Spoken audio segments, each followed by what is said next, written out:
Guys, I'm getting tired of the present Pokemon games, so we're putting on some nostalgic glasses and are going to jump into a ROM hack that most of you maybe played as a kid and might still be playing to this day because it's that iconic. That's right, I'm talking about Pokemon Glazed, but not just a regular Glazed, the upgraded one, Blazed Glazed. It came out in November 2012, which means it's almost 12 years old. And with its very original and compelling storyline, as well as a custom region named Tunad, we're going to try and find out if this game holds up to this day. So join me as we take a blast to the past in Pokemon Blazed Glazed. The game immediately doesn't feel like Pokemon games from that era, as it has its own character sprite and general design, which in my opinion looks great for 2012. As always, we're expected to come into the professor's lab and pick our first Pokemon the day we wake up. Unfortunately, that's not what happens. As we wake up in a strange woods and run into a man that says that we shouldn't be here at all, and he's going to send me back to where I belong. He has no time to explain, but with a single flash of light, we are suddenly in our very own room again. We also immediately notice that we're not a silent protagonist, which can definitely work out if it's done right, but mostly I prefer my protagonist to be silent because that leaves a lot more up to the imagination. Once he goes back to his own universe, we head outside and meet up with Mom and Dad. They're heading to the store in Choco Town and leave me a message from the professor saying that I have to go and swing by his lab. I first admired the architecture of Glenwood Town with starter statues everywhere and beautiful houses. As we finally arrive at the lab, we get the choice between not 3 but 5 starter Pokemon: Turtwig, Chimchar, Piplup, Shinx, and Riolu. I bet a lot of people would go with Riolu because, you know, Lucario is one of the most beloved Pokemon of all time and it's a pretty nice starter option, but I wanted to root for the underdog, so I went with Shinx, which is arguably the worst of all of these. It was at this point that I also decided that this would be a hardcore Nuzlocke playthrough, to see if games from back in the day could match up with the difficulties we have in the present. That means we are working with 1 Pokemon per route, level caps, battle style on set, no items in battle, and if a Pokemon faints, it's dead forever. With Choco as my partner Pokemon, we get assigned our very first mission. You see, the professor here has run out of Pokedexes, but there is a guy called the Inventor who lives in Choco Town that has a couple of spare laying around, so we have to go and pick up one for myself there. As we're heading through the forest pass, we see that our mom and dad are getting harassed by a Pikachu that's wearing a red scarf. So we beat it up with a couple of tackles of Shinx and it runs off crying, and we ask our mom and dad if they're okay. They're internally grateful for saving them, and as a reward we even get some running shoes and an EXP share. And I also realized that this game has the fanciest Pokemon clock I've ever seen. Just before we part ways, they tell me that I should go and challenge the gym in Ocean View City, so I guess that's going to be my next destination after Choco Town. However, we get blocked once again as this guy with black and red hair and a Cyndaquil comes rushing through. His name's Percy and he's looking for the Pikachu we just scared off. This makes him realize we're a Pokemon trainer, and that makes him fired up to battle. So he sends out his Cyndaquil up against my Jinx, and we're really lucky because my Shinx has the Intimidate ability, so we easily win this matchup by spamming Tackle again. He's also going to head to Ocean View City, so maybe we'll see him there, but for now, our paths part ways. We arrive in Chucky Town and immediately see that the store here sells a ton of vitamins, which could be useful for my Pokemon, so I might be returning here soon. Because right now, I should be living under a bridge, because I'm basically broke. Straight after, we head to the Inventor's lab and see that he's busy working on some kind of machine. After saying that we've been sent by the professor, he finally looks up at us and gives me my Pokedex and Pokeballs, but he also needs a favor from us in return. He needs me to go to Milkshake Swamp with him so he can investigate some ruins, as he'd feel a lot safer with a Pokemon trainer by his side. So he tells me to come and meet up with him, but because we just got Pokeballs, I decided to get my encounter first. And yeah, it definitely wasn't the best encounter. A Rattata that doesn't even have the Guts ability, so it's basically useless. We meet up with the Inventor again, but the swamp is totally blocked off by 2 grunts. They're from Team Fusion and are telling everybody to scram. Luckily, we hear a voice echoing from the swamp saying that Team Fusion should have never dropped down this low. And as the silhouette walks out, we see that it's a green-haired dude who just took out all of the Team Fusion members inside the swamp. But he didn't do it alone. He did it with with the help of his mythical Pokemon Darkrai. So this guy must be the real deal. As the grunts flee, he introduces himself as Blake, a member of the Elite Four. He's going around the region to protect the citizens as much as possible and asks us why we're at the Milkshake Swamp. After explaining that we want to check out the ruins there, Blake takes the scientist and escorts him there himself so that we don't have to run into any trouble ourselves. However, we still want to make sure that they're alright, so we go after them, capture our next Pokemon, which was a Venipede, and he straight up died because I stepped on Poison Ivy, poisoning a poison type, and because I weakened it too much and had no antidotes, our first death is already in the books. Rookie mistake. I guess you should never go into a swamp without healing items. But first, a word to the sponsor of this video and one of my favorite game publishers around,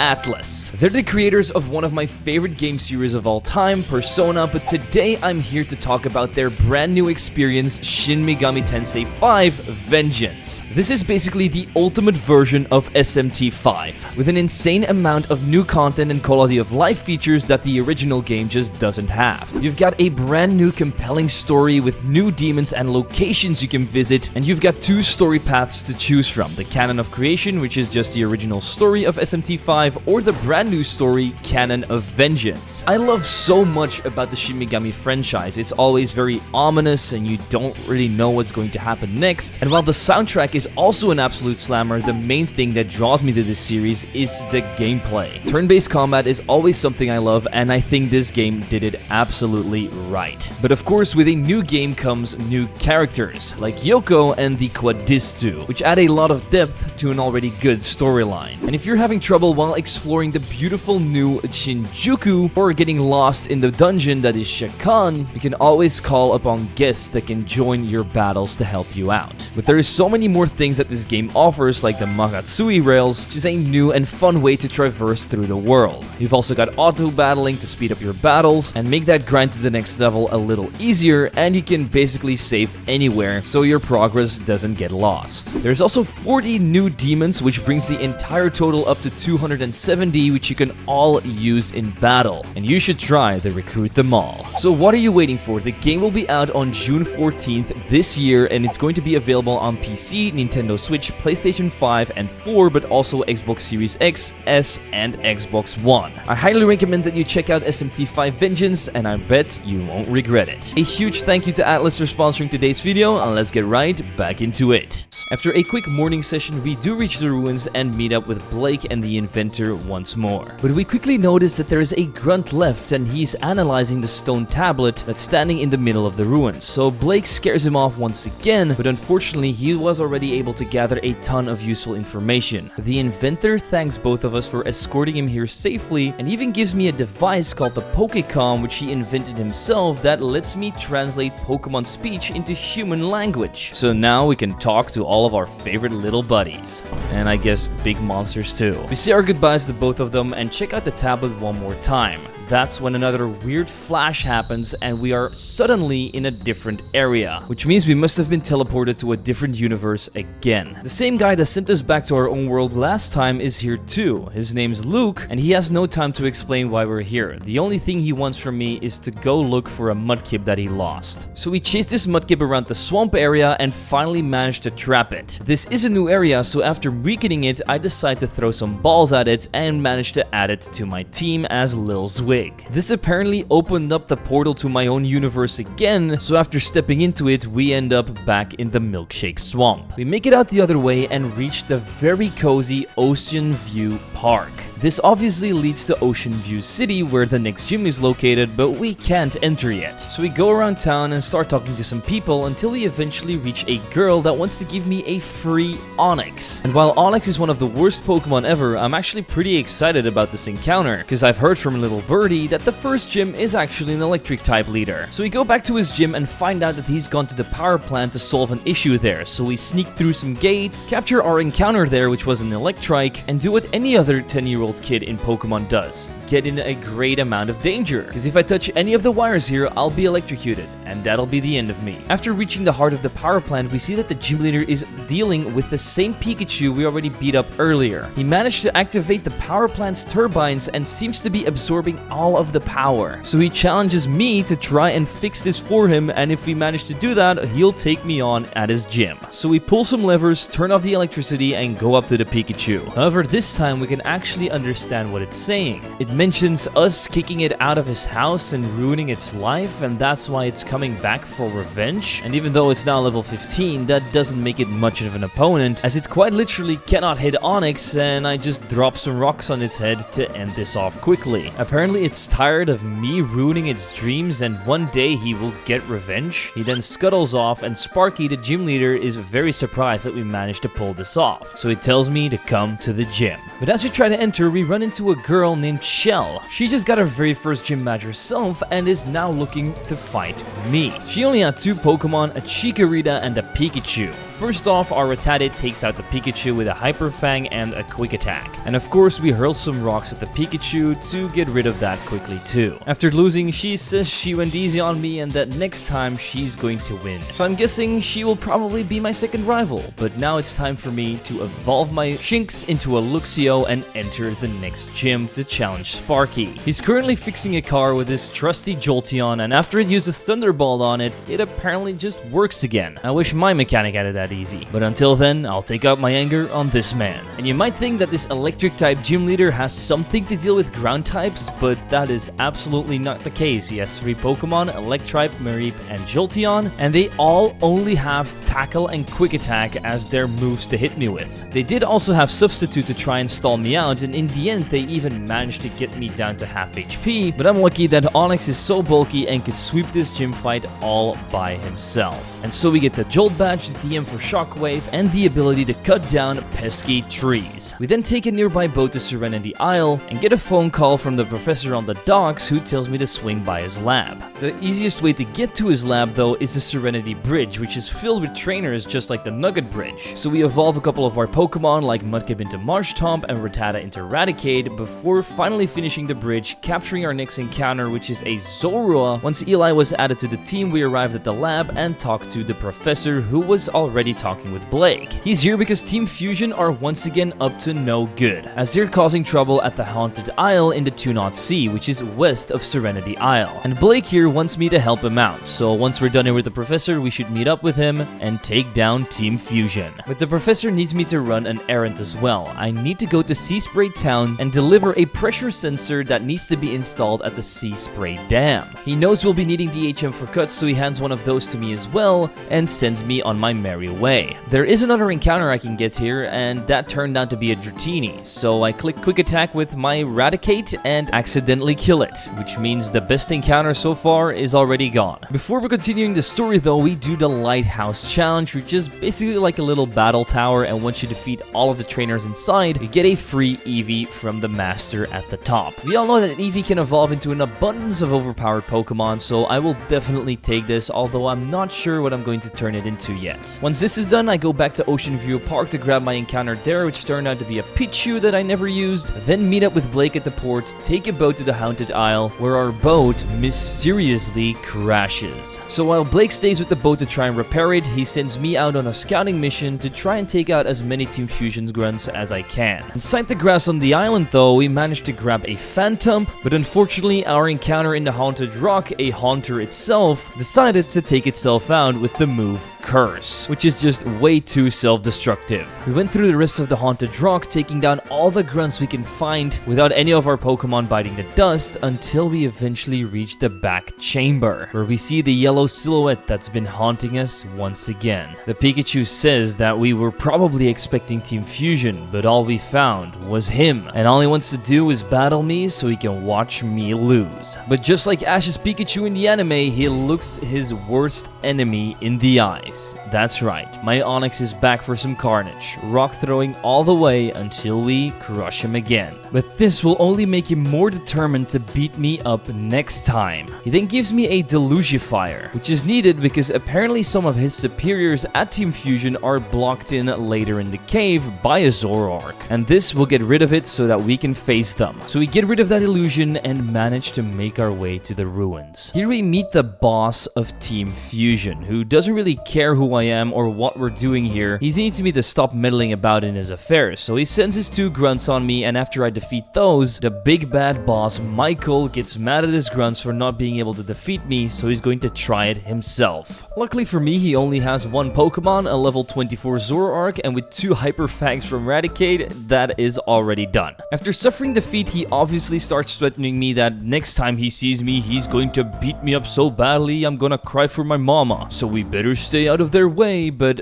obviously that's not what I'm going to do, and after they leave, I immediately get a phone call from Blake. He's managed to patch up the boat and brings me back to the mainland. We relay all the good information to him about how we managed to defeat Team Fusion, but they once again got a lot of useful information that could be dangerous if they decide to use it. But this is nothing to worry about right now though, so we go to the second gym, which turns out to be a ground type gym, filled with sand that gets everywhere and pitfalls that break your legs. So we try to sue the gym leader Terry, but he is having none of it. And the only way we're dropping this lawsuit is if he loses this battle. So let's hope he doesn't try his best. Just like Sparky, he only has 3 Pokemon, and just like with Sparky, we just need 1 to take all 3 of them down. His first one, Golett, only takes 2 Water Pulses from Marshtomp. Rhyhorn just takes 1. And then finally Sandslash, another 2, Bim Boom Bam, his entire gym is washed away. And we get the Dirt Badge and the TM for Dig. We then take the boat to Sea Spray Town, where we have a surprise meeting with Shell. She has taken down Terry with only her Bayleaf and wants to show its power off against me as well. So we give her the fight she wants, but it's not an easy one.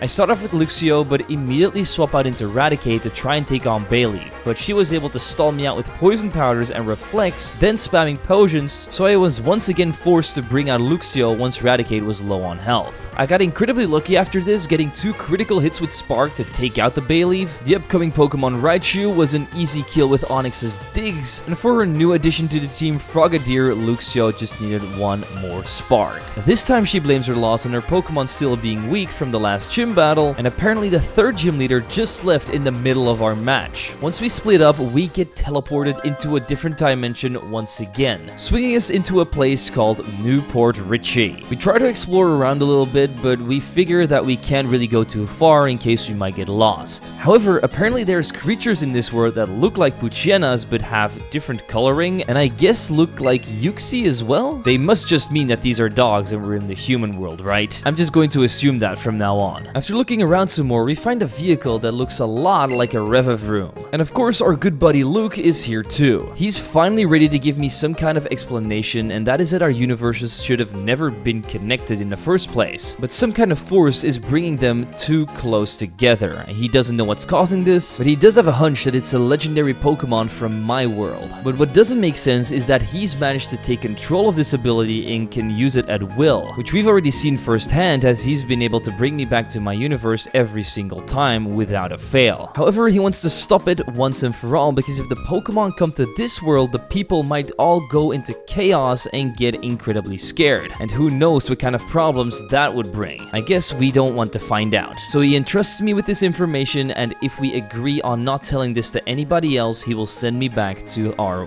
world. So we get sent back to Sea Spray Town, and from now on we'll be on the look for other people that might be dimension traveling. However, in this little town there is also a move relearner, so some of our Pokemon are definitely getting an upgrade here, while others are getting a major upgrade, like my Eevee that evolves into Sylveon. Once that is done, we make our way to the dam where we grab our next encounter, Ballboy the Marill. We then enter the dam itself, but there seems to be a problem here, hence why the gym leader is trying to get it under control. They're not generating enough electricity to satisfy the power needs of Tunod. Eventually Flo, which is the gym leader's name, notices me and is like, "Are you crazy, kid? It's very dangerous. What are you even doing down here?" And that's when we hand her the sensor that the professor ordered us to deliver. Unfortunately, this is not going to solve the problem, and if we want to challenge the gym, she has another task for me. They're having a major power spike at Gemini Town, and we have to go check out what what they're doing there and maybe tell them to knock it off. Once that is done and the power is back to normal, she'll gladly take on my challenge. So let's go on another adventure, which happens to lead us to another faithful encounter with Percy. He and his Cyndaquil have been training a lot, which caused it to evolve into a Kalava. The Kalava is so happy now that it actually tells me that it feels magnificent. And this is when Percy realizes that his Kalava can talk, so we explain about the device we have that lets us talk to Pokemon, but the only thing he's wondering is if this device made my Pokemon stronger. So let's test it. He starts off with Kalava, who is now a fire ground type, so I swap into Marshtomp and kill it with a single water pulse. Then his Kirlia hits the field, and the thing I realized immediately is that if the opponent or I use Draining Kiss, the game basically crashes for like 10 seconds and then it goes on,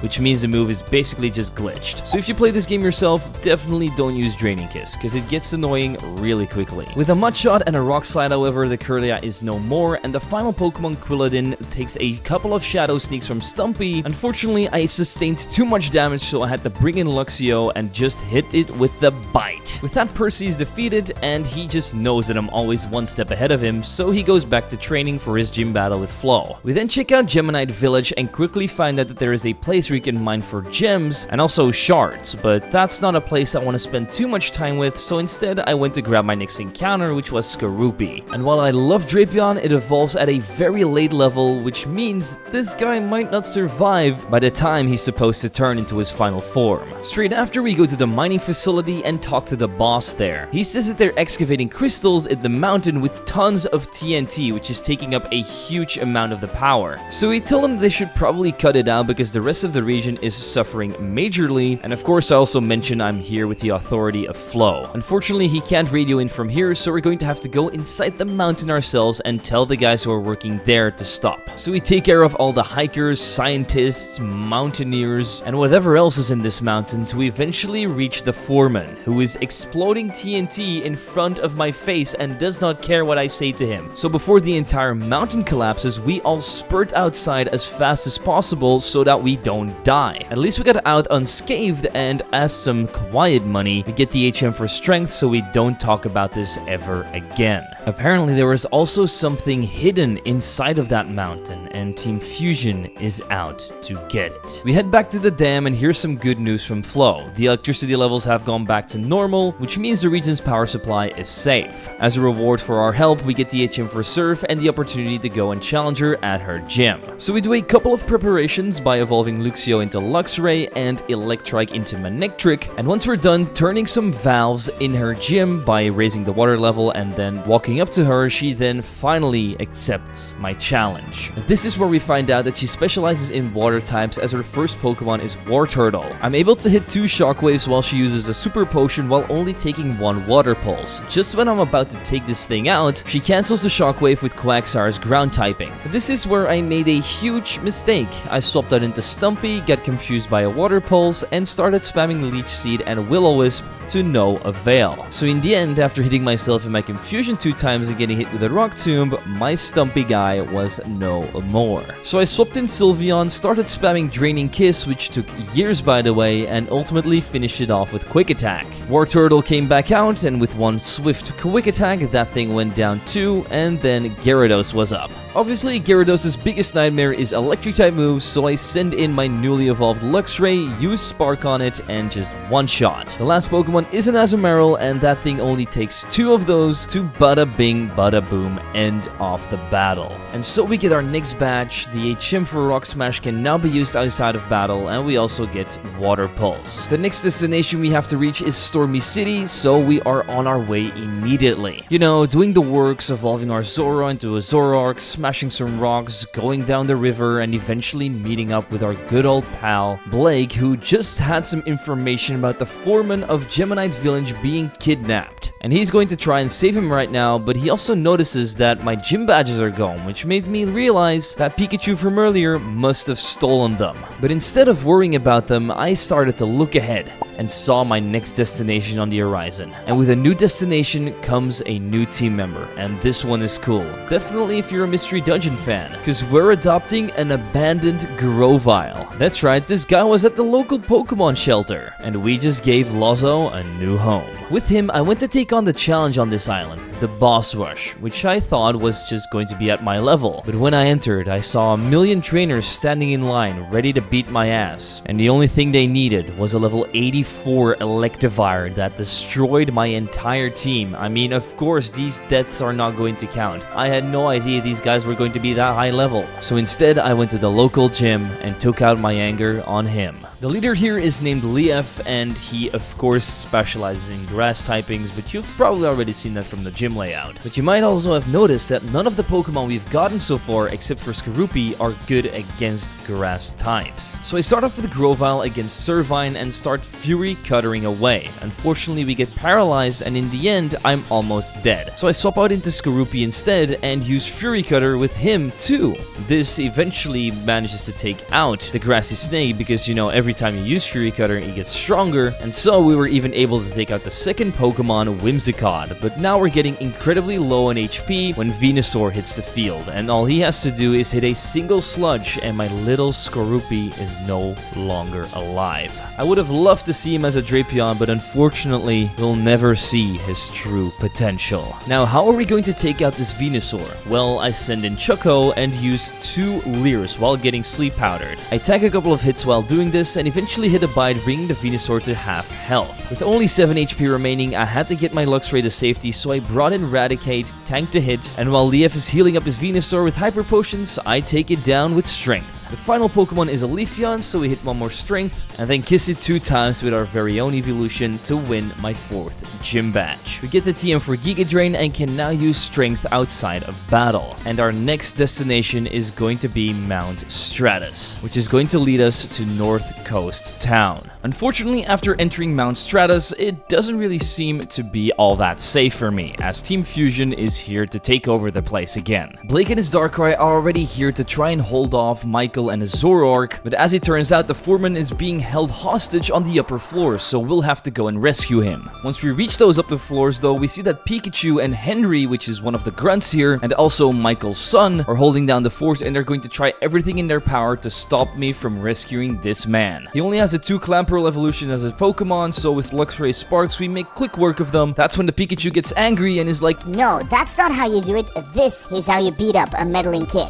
and then we have to fight him too. Although he's now working for Team Fusion, which gave him a lot of stronger moves, you still only need a ground type like my Marshtomp to take it down. He blames his loss on Team Fusion not helping him out enough, and he then runs off in shame. Henry then tells me that his father forced him to join Team Fusion and that he actually doesn't want to be on it at all. Pikachu also dropped my badges, which he picked up and is also giving back to me, and if we promise to get out of here unscathed and beat Team Fusion, he's going to try and stop and join our side instead. He also has a clue about what Team Fusion is actually doing, and it has something to do with Mew. Unfortunately, those are all the details we can get, so after he leaves, we save the foreman, and as we head downstairs, we see that Blake has just defeated Michael, and once we relay everything to him about Henry, he thinks that he could be of some use to us. We need to stay on our toes so that he doesn't try and double-cross us. This is also the moment something weird happens and we get teleported back to the other universe, and Luke is once again there waiting for us. Only this time, Blake is also teleported with us somehow. Luke tells me that this could have very bad consequences, but we still go ahead and explain everything to Blake anyway. Luke then asks if he made any discoveries and who might actually be behind these interdimensional travels, and we both shout Team Fusion at the same time. We say that they've been looking around old ruins that have something to do with Mew, and this should be our main priority now, trying to find out what Team Fusion is up to and stopping it once and for all. We get teleported back to our own universe, but Blake has to go back to the Pokemon League because he has some duties to fulfill there. Our next objective is of course North Coast Town, but we have to get there via the very cold and snowy route that's Icebound Chasm. Our encounter here was a Snorunt, which unfortunately was a male, which means we have to turn it into a Glalie and not a Frostlass. While in town, we talk to a Mudkip who's a keeper of ancient knowledge, which means he can teach me the move Ice Punch. Once we do some boring museum tour, we head back outside and grab our next encounter, encounter, which is Sneasel, a way better ice type. Now we're all prepared to take on the next gym, which is an ice type gym itself, but first we have to complete a very long and stupid ice puzzle. And what do we get as our reward? Not a gym battle, another meetup with Percy. He's just beaten the gym leader Irene himself and now wants to see how we match up to him. He has the same team as last time, only his Kirlia evolved into a Gardevoir, which made this fight a lot harder. I started off by hitting it a couple of times with Zoroark, which didn't turn out great, so I swapped it into Sylveon, but also she couldn't deal with this. So in the end, my mutated rat had to use its strength to take down the tall woman. Next to Pokemon Kulava and Quilladin are easy kills with Sylveon's Scald and my Luxray's Bite. With Percy defeated, we once again part ways, evolve our Marshtomp into Swampert and Grovyle into Sceptile, so that we can finally challenge Gym Leader Irene and her Cloyster.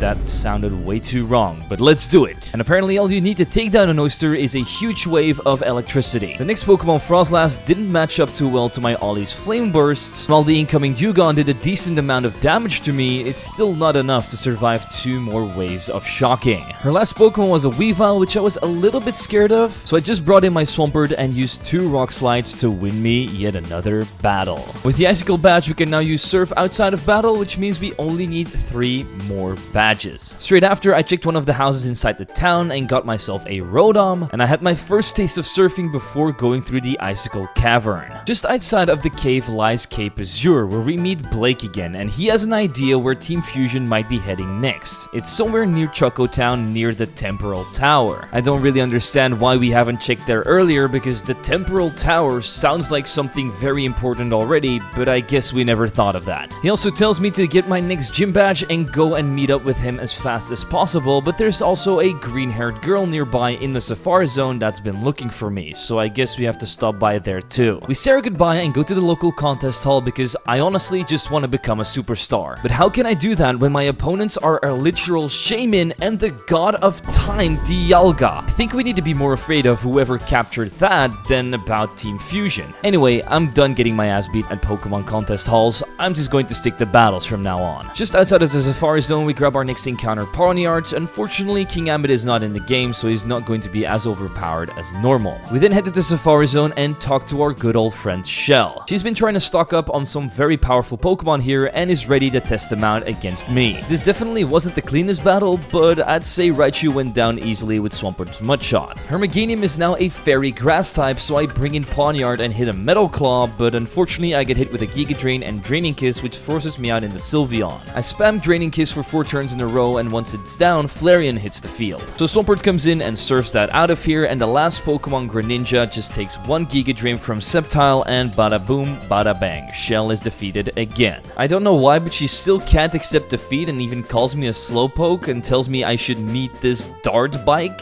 I don't know what a Dart Bike is, I'm guessing it's slang for dirt bike or something. And after a temper tantrum is over, we test out our new bike and ride to Southerly City. Just outside of the town in the Espo clearing, we grab a Clefairy, and in the Espo forest, a Mawile, 2 fairy types that are probably not going to get utilized as much because we have Sylveon already. Inside the forest, we also find Blake as well as a shrine. He needs to tell me that this shrine was built long ago to provide offerings. But not for nothing, because apparently they were worshipping the ancient Pokemon Mew here. There's no Team Fusion clues around here though, so I guess this trip might have been for nothing. However, Blake did challenge the previous champion Gray and managed to defeat him, which makes him the new champ. So we already know who we'll be facing at the end. However, now that he has champion duties, he doesn't know if he'll still be able to pursue Team Fusion. Before we can get any other words out, we get teleported to the same universe of Luke once again. He's apparently found something in a 50-year-old article about a pink, and that's when we get sent back to the regular world in the middle of his sentence. So we don't know what he found, we don't know what's going on.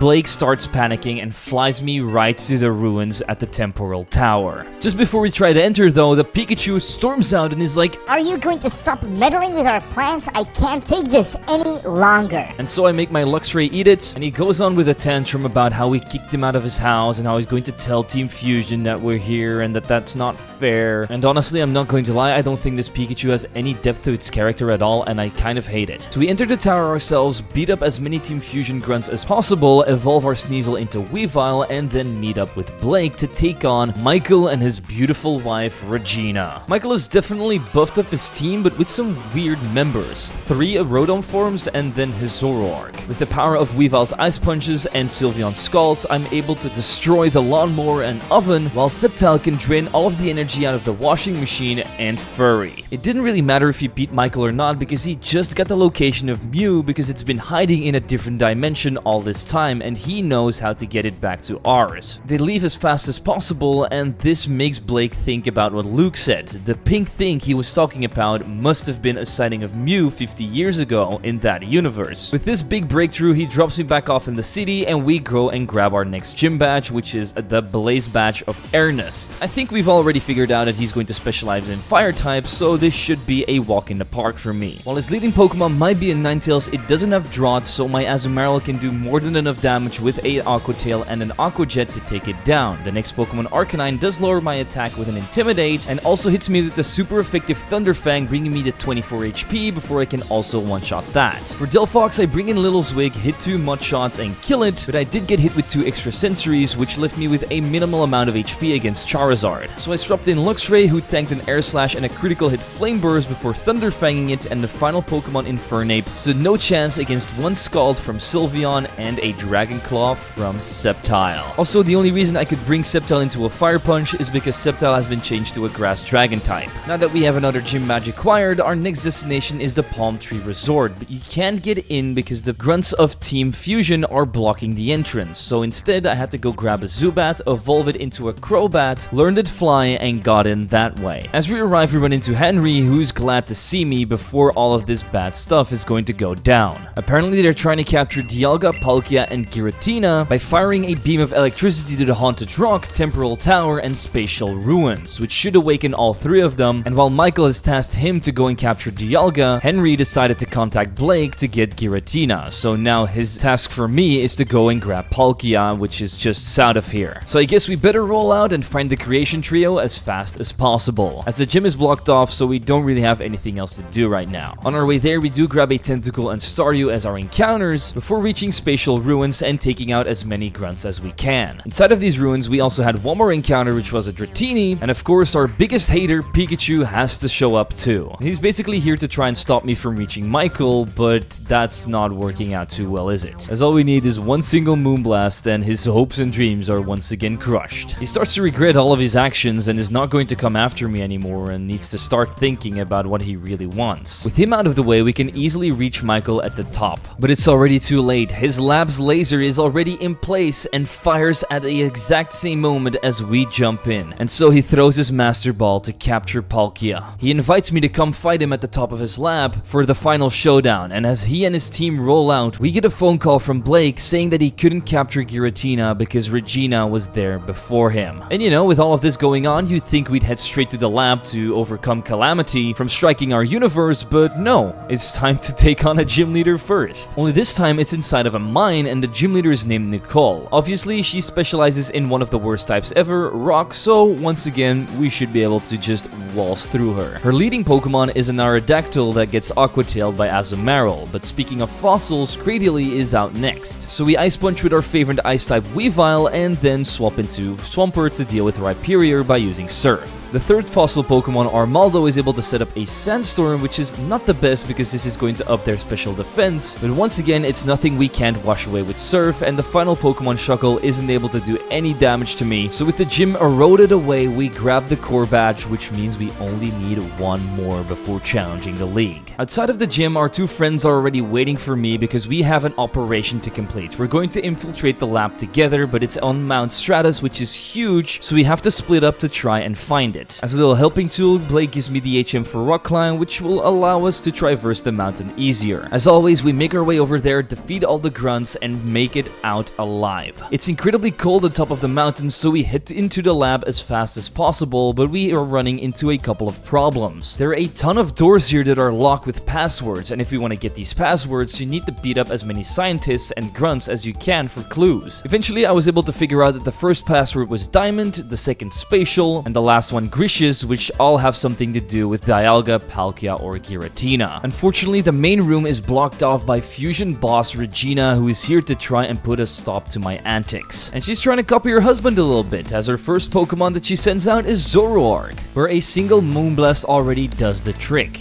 For Rose Raid, I swap into Weavile, which was a very dumb idea because I got Sleep Powdered, Giga Drained, and Sludge Bombed into Oblivion, hoping that I would wake up, which never happened. So rest in peace to one of the best team members I had, as Cello will be missed forever. Luckily, we have Raticate in the back who can take revenge for its fallen teammate with Strength, while Sylveon spams Moonblast and Scald on the remaining Ditto and Kecleon. Once she's fully defeated, we get an insight into their plans. Apparently, they're the owners of a company called Fusion Cooperated, who make items like EXP shares, vitamins, but most importantly, TMs. And they're trying to capture Mew so that they can make TMs that every Pokemon can learn. Which kind of makes sense because Mew can learn every move in the Pokemon universe, but to think this was all about a business move was something I never would have expected. Just before the final showdown, I do evolve my Pawniard into Bisharp and then enter the room. He tries bribing me by giving me infinite TMs once they complete their plans, but obviously that's something I'm not all that interested in, so we're going to have to go up against the creation trio ourselves. First up is Dialga, and while it spams Dragon Claw, it isn't able to do enough damage against my Swampert, and only 3 of my Mud Shots make it go back in time. We shoot Palkia back into space with a Moon from Sylveon, and Giratina goes back to hell after a nice kiss and a blast of the Moon.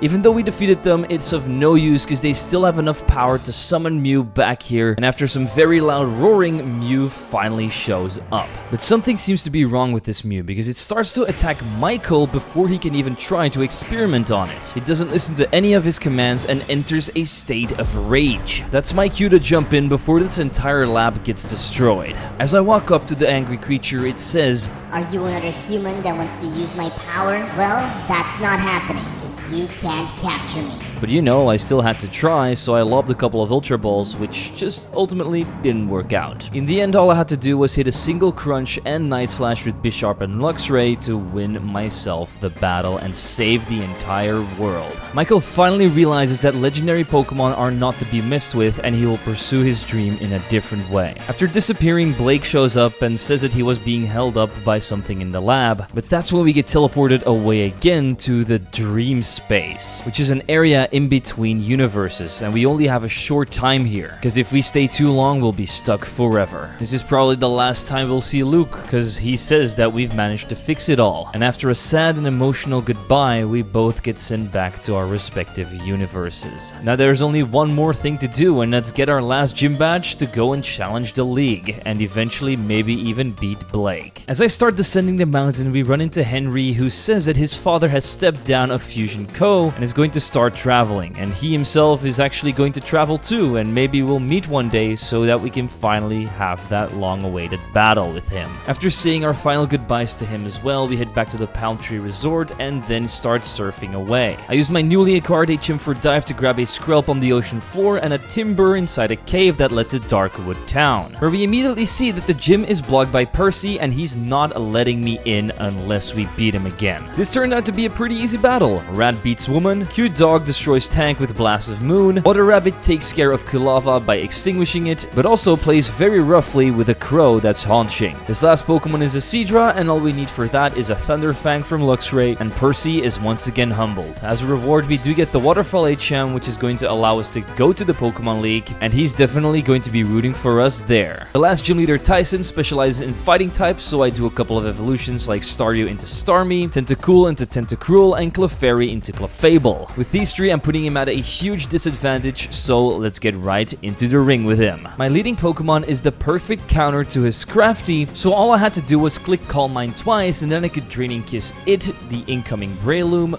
Gallade, Lucario, and finally even Conkeldurr with just a single Moonblast. While this might have been the strongest gym leader in the region, for me he was definitely the easiest to beat. Now that we have the Clobber Badge, it's time for me to start my road to victory. And I did end up finding some very useful level stuff, like a charcoal and an old amber, but also 2 new encounters like Magikarp and Larvesta. I decided to call Larvesta Arceus because its shiny form resembles Arceus so closely. Once the guards were done with checking all of my badges, I finally smelled the air of the Pokemon League, but it got ruined immediately by Shell. She obviously is here to challenge the Pokemon League herself, but needs to test her team against me in a battle. So let's show her all corners of the room one last time. Like always, Raichu gets mud in his face. Bisharp is now strong enough to deal with Meganium after Metal Clawing it twice, and the rest of her team, Gabite, Greninja, and Flareon all got Ice Punched and Rock Climbed by Swampert because Rock Climb is now a Rock-type move, making it super effective against Flareon. That defeat, Shell is unsure that she's going to be able to beat the Pokemon League, so she's going to train up some more. Luckily for me, in a house up ahead, I get the chance to fight the creator of this game. His name is Lugbui, and he has a very interesting team. Kalava and Breloom, which got killed by Aqua Jet from Azumarill and Wing Attack from my newly evolved Dragonite. And when Swampert is done mudshotting the Jolteon, Metagross, one of the biggest threats ever, comes out. He tanks a ton of hits from my Sylveon and Crobat and is ultimately even able to take down my Crobat with Zen Headbutt, making me lose a crucial team member just before the league, which definitely sucks. Since Azumarill crushed it with an Aqua Jet, the rest of the team went down easy as Manectric got mudshot and Porygon Z got brick-breaked by Dragonite. This fight wasn't for nothing though, because as a reward you get a Kalava with an Everstone, which probably means the creator's favorite Pokemon is Kalava. But after I took this Everstone off, I evolved into Typhlosion, which can actually be a very good team member. So I'd say losing Crobat might have actually been worth it. I keep continuing on my path and run into Michael, who is blocking the cave entrance to the Pokemon League. He's here to say sorry for everything he did, but he's also here to give me something because an associate of his wants to see me. So he hands me a key card which grants me access to the top floor of Fusion Incorporated. So I fly myself over there and head to the top.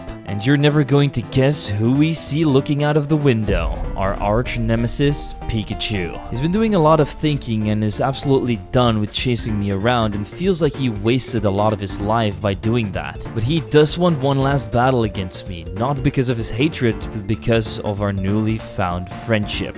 Once we defeat him once again with Swampert, he realizes that he wants to join my team to try and make me become the strongest trainer I can be. Even though I still don't know what he means with destroying his house and stuff, I guess we now have a Pikachu that we'll unfortunately never use. We go back to Michael and he's pretty happy to see that Pikachu has finally decided to choose the path of good instead of the path of revenge. However, he himself is going to flee the region because Regina has filed for divorce and he basically has nothing here but bad memories. But maybe we'll be able to see him again in the Sonoray region. But now it's time to walk up epically to the Pokemon League, craft our final team, and challenge the first member, Rosaline, with her pink Pokemon. She leads off with Licky Licky, who just needs one critical hit Moonblast from Sylveon to kill, and the incoming Milotic and Slowking only take 2 hits as well to go down, but then Blissey hits the field. I know I'm not going to get through this special wall, so I send in Lil Zwig and Earthquake it as well as the last Pokemon, Sylveon. The next Elite Four member is Magnus, and I love this guy's design with the Drapion and the mysterious looking hat,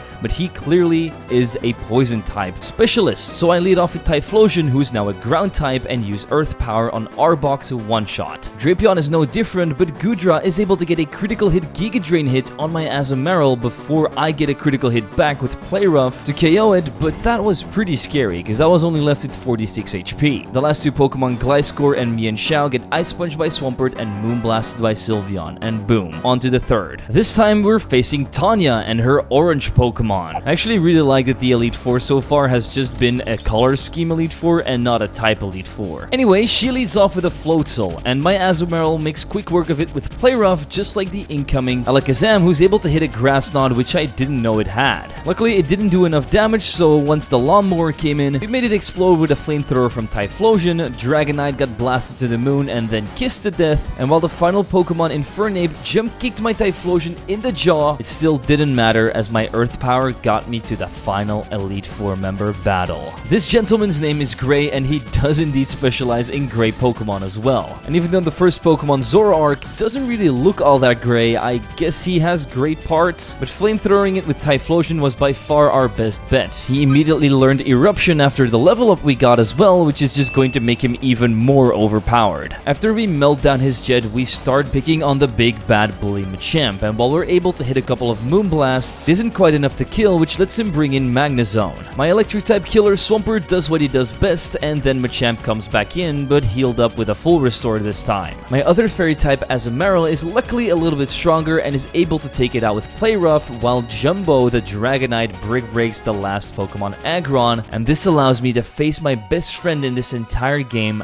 Blake. He's been with me basically from day one, and I can't wait to see what team he has. He knew that one day I'd make it this far, but he's not going to be holding back. His starting Pokemon is a Weavile, unfortunately a Pokemon we lost throughout our run. So we're going to make him lose it the same way we lost ours, by using Flamethrower with Typhlosion, but then Honchkrow starts flying up high, and I think, let's just bring in Sylveon. Well, that was the biggest mistake I could have made, because I got Brave Birded on the switch in, and then it outsped me to Brave Bird again, and that was the end of one of my best team members. I'm honestly quite sad we lost this big boy in the final fight, because he's been with us from basically day one. Luckily for me, Swampert's Ice Punches and Rock Climbs can deal with it while also killing Mawile on the switch in, only this time with Earthquake. His Umbreon is a different breed though, incredibly bulky and starts setting up with curses immediately, so I go into Dragonite, start Brick Breaking, but see that I don't do enough damage in the end. So Balboy comes in, and even though we got poisoned with a Toxic, we were still able to take it out after spamming Play Rough for a couple of turns. His Houndoom wastes a turn by going for Nasty Plot, which allows me to finish it off with Waterfall, and his last Pokemon, Darkrai, the Pokemon we've been waiting to see this entire video, is absolutely underwhelming, because he hits a Sludge Bomb, doesn't end up killing, we use Play Rough, and bada boom. Blake is defeated, and we have become champion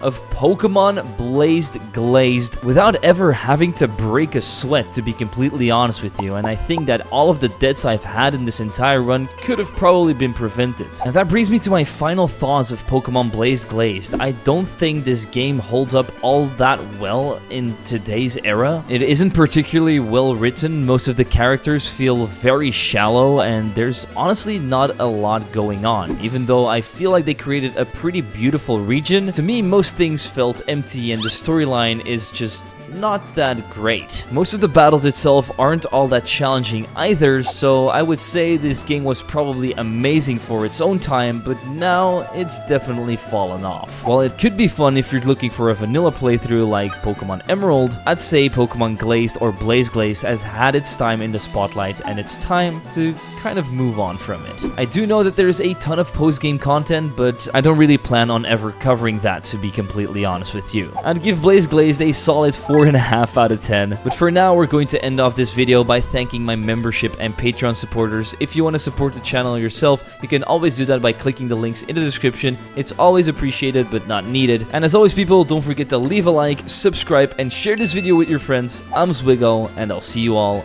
next time.